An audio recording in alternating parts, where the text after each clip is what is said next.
Kalau enggak ya sudah.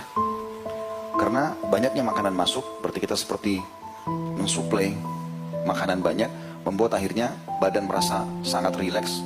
Akhirnya banyak tidur dan banyak rentetan yang lain. Assalamualaikum warahmatullahi wabarakatuh. Alhamdulillah, sahabat sekalian, semoga kita semua selalu dalam lindungan Allah Subhanahu wa Ta'ala. Salawat dan salam semoga tercurah kepada Nabi Muhammad Sallallahu Alaihi Wasallam. Sahabat, kadang hati kita terasa keras, sulit sekali tersentuh dengan kebaikan. Nah, para ulama menjelaskan ada beberapa cara untuk melunakkan hati. Yang pertama adalah membaca Al-Quran dengan tadabbur sambil menjaga pola makan kita. Jadi, bukan hanya membaca tapi juga berusaha memahami maknanya. Dan jangan lupa makan pun secukupnya saja. Karena kalau terlalu banyak makan, tubuh jadi berat, gampang tidur, dan hati pun bisa mengeras. Yang kedua adalah sholat malam. Inilah amalan yang sangat dicintai Allah setelah sholat wajib. Nabi kita Muhammad SAW hampir tidak pernah melewatkan qiyamul lail. Bahkan kalau tertinggal, beliau menggantikannya di waktu duha. Dan yang ketiga adalah memperbanyak doa waktu sahur menjelang subuh. Itu waktu yang sangat mustajab. Kesempatan terbaik untuk memohon kepada Allah agar hati kita dilembutkan. Langsung saja kita dengarkan tausiah dari Ustadz kita Khalid Basalamah. Yuk kita mulai. Obat bagi hati yang keras. Yang pertama sekali adalah membaca Al-Quran. Tentu dengan tadabbur. Dan tadabbur ini artinya berusaha memahami maknanya. Kita mungkin dengan terjemahan ya, dibaca. Dan dalam tadabbur Al-Quran ini minimal 10 ayat per hari. Makanya para sahabat mengatakan ridwanullahi alaihim, kami tidak pernah melewati sehari kecuali kami sudah mempelajari 10 ayat Al-Quran dengan memahami maknanya. Kemudian yang kedua adalah sedikitnya makan, mengurangi porsi makan. Boleh makan tadi kita bilang, tapi porsinya dikurangi. Dalam arti kata, coba makan pada saat dibutuhkan. Misal kita lagi lapar, lagi butuh, kebetulan bertamu di rumah orang gitu. Kalau enggak ya sudah. Karena banyaknya makanan masuk, berarti kita seperti mensuplai makanan banyak, membuat akhirnya badan merasa sangat rileks. Akhirnya banyak tidur dan banyak rentetan yang lain. Kemudian yang ketiga, sholat malam. Dan ini adalah sudah umum tentunya.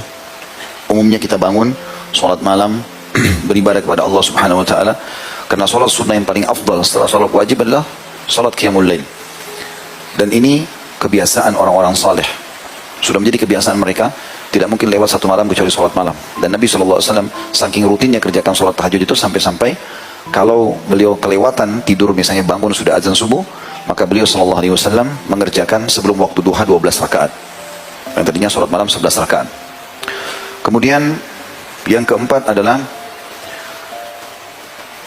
mendekatkan diri kepada Allah di waktu sahur atau di waktu menjelang subuh dengan doa. Jadi doa secara khusus di waktu itu diperlukan. Itu untuk melunakkan hati. Karena orang lebih khusyuk, lebih segala macam. Dan yang kelima, duduk dengan orang-orang soleh. 5 hal ini digabung di satu statement yang disampaikan oleh Ibrahim Al-Khawwash atau Khawwas rahimahullah. Beliau mengatakan dawa'ul qalbi khamsu asya. Obat hati yang keras ada 5. Qiraatul Quran bit tadabbur. Membaca Al-Quran dengan tadabbur. Wa khala'ul batn. Mengosongkan perut. Nanti kata membatasi makanan tadi. Wa qiyamul lail. Selalu rutin bangun sholat malam. Udah nggak boleh lagi lewat malam kecuali antum sholat, walaupun cuma 2 rakaat. Nanti kalau sehari, 2 hari, seminggu, sebulan terbiasa, kita akan rasakan kenikmatannya dan sudah menjadi sebuah pola. Pada saat itu syaitan sudah nggak bisa goda kita lagi. Karena kalau kita masih stuck di satu tempat, saya pernah kasih gambaran tuh, kita sama syaitan itu seperti orang yang mau lomba lari. Kalau kita masih diam di tempat garis start, maka dia berleluasa untuk menjatuhkan semangat kita. Kau nggak bisa, kau begini, segala macam.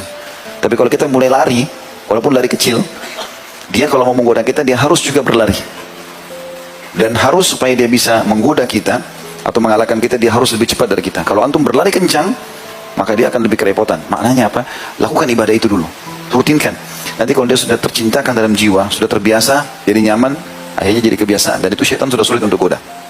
Yang keempat, wattadarru 'inda sahar, mendekatkan diri secara khusus kepada Allah di waktu-waktu sahar. Sahar itu maksudnya di waktu subuh, itu menjelang subuh. Di sini khususnya dengan doa, terutama doa. Makanya Nabi SAW mengatakan, siapa yang terkaget di malam hari, banyak orang kaget tengah malam, lalu dia baca la ilaha illallah wahdahu la syarikalah lahul mulku wa lahul hamdu wa huwa ala kulli syai'in qadir, langsung mengingat Allah. Subhanallah walhamdulillah wa la ilaha illallah Allahu akbar wa la haula wa la quwata illa billahil aliyil azim. Allahumma gfirli. 3 jenis zikir digabung, la ilaha illallah wahdahu la syarikalah sampai akhir, subhanallah walhamdulillah wa la ilaha illallah akbar, dan wa la haula wa la quwata illa billahil aliyil azim. Lalu ditambah dengan satu pendek doa, Allahumma gfirli, ya Allah ampunilah aku. Apa kata Nabi SAW? Maka akan diampuni semua dosanya yang lalu. Kalau dia berdoa, diijabah doanya. Dia memohon ampun, diampuni dosanya. Maaf, kalau dia sholat, diterima. Ya, jadi ini resep yang luar biasa. Kemudian yang kelima, beliau mengatakan wa mujalasatus shalihin, dan duduk ya bersama orang-orang saleh. Ya, jadi berteman sama mereka, dan itu sudah pernah saya bilang teman-teman sekalian, yang kita harus garis bawahi adalah berteman itu orang saleh dan saleh di majelis ilmu, di masjid. Tidak akan kita temukan mereka banyak di jalan atau di pasar-pasar.